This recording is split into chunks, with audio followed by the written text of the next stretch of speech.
السلام عليكم ورحمة الله. كان في حد سأل من بدري كده، بس أنا ملحقتش أشوف السؤال، لسه شايفاه حالا. إزاي ألبس الماسك؟ تمام. الأول أهم حاجة بعقم إيدي سواء بكحول، تمام، أو أغسل إيدي بالمية والصابون بالطريقة اللي احنا قلنا عليها قبل كده، تمام.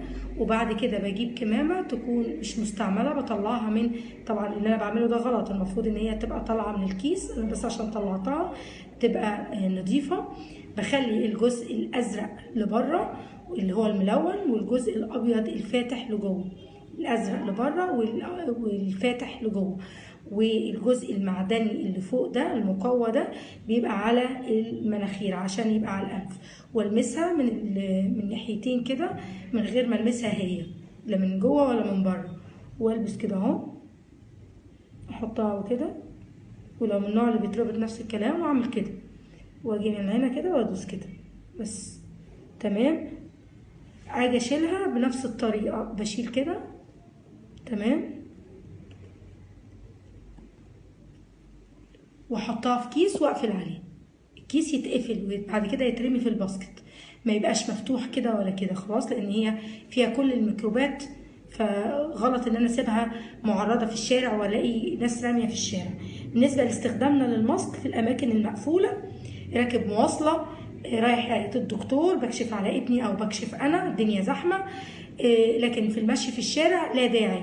هي خاصه بالفريق الطبي، عمال وتمريض ودكاتره، ماشي، او احنا لو في اماكن مقفوله، تمام، او اماكن زحمه. غير كده لا داعي لاستخدام الكمامات، لانه بينتقل الفيروس من الشخص المصاب للشخص السليم عن طريق الرذاذ، عن طريق مسافه قريبه اقل من متر. عشان كده بنقول نحاول ان احنا نبعد على قد ما نقدر 6 أقدام كده، تمام.